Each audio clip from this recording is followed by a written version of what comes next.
Good morning, Mama S here, and I'm coming to you for blog post number 3, and that is interviews and the final walkthrough. So when we were going ahead and getting licensed, we talked about all of the paperwork that we had to do and a little bit about the interviews, but we'll go into that a little bit greater in detail here. So for the interviews, you have a licensing worker that comes out to your house and asks you a bunch of questions. Again, we talked about this in an earlier post, but they're getting to know you and your family. They're getting to know about your relationship, your parenting style, and they ask a lot of really in-depth questions.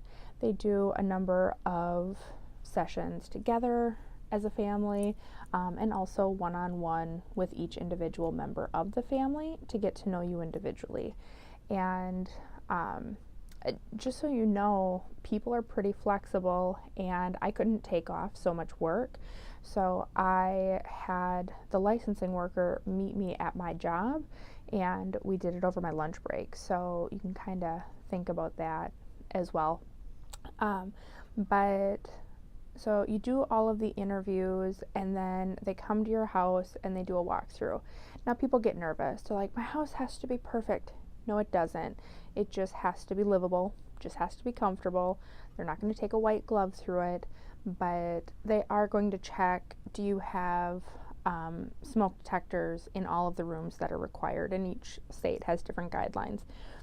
Do you have a fire extinguisher? Do you have CO2 detectors? Do you have an exit plan, and is that posted? Do you have emergency numbers? You know, just the basics. If you're taking small children, do you have protectors on all of your outlets? Just kind of things like that. They're doing a quick walkthrough. They're making sure that there's a bedroom with, for our state, 40 square feet per child, and they're not looking to make sure you have a bunch of toys and a bunch of clothes and everything else. They're really not. They're just making sure that you're ready to take a child into your home, and then with the faith and trust that once you do take a child, you'll get everything that you need. And they'll stop in within so many hours after you take placement to make sure that everything is going okay. So that's the interviews and the final walkthrough. And once all that's done, you get your license, and some people get called before they get their license, some people get called after, some people it takes a really long time. It really just depends.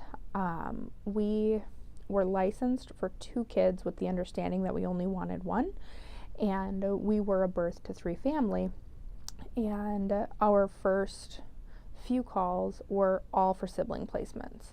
So little kids and older kids, and we actually were going outside of our comfort zone and saying yes, that we would take these placements.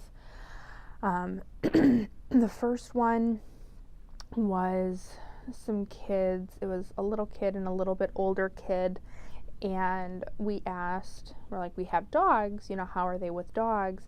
And they came back and they're like, oh my gosh, they're terrified of dogs. So we didn't get that placement.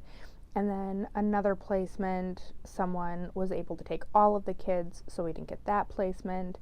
And then it was in the afternoon. I was at work, and I got a call for 2 boys who needed a place to go, and Mama A and I talked it over, and ultimately that's the placement we took. Now we'll talk about that in a future post. But ultimately, this is about the interviews and the final walkthrough.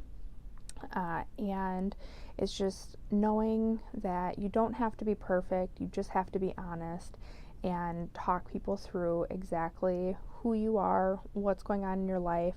They're not looking for perfect foster parents. They're not looking for perfect parents.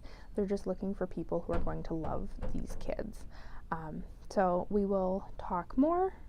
Stay tuned. Thanks. Bye.